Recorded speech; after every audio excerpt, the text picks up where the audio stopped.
आचीत्करं भोजपुटे निषन्नं क्रीडाशुकं किंशुकरक्ततुण्डम् अध्यापयामास सरोरुहाक्षी Govinda Damodar माधवेति।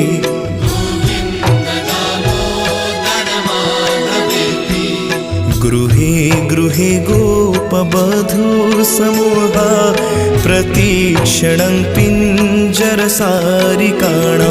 स्खलद्गिरां वाचयितुं प्रवृत्तो Govinda Damodar माधवेति।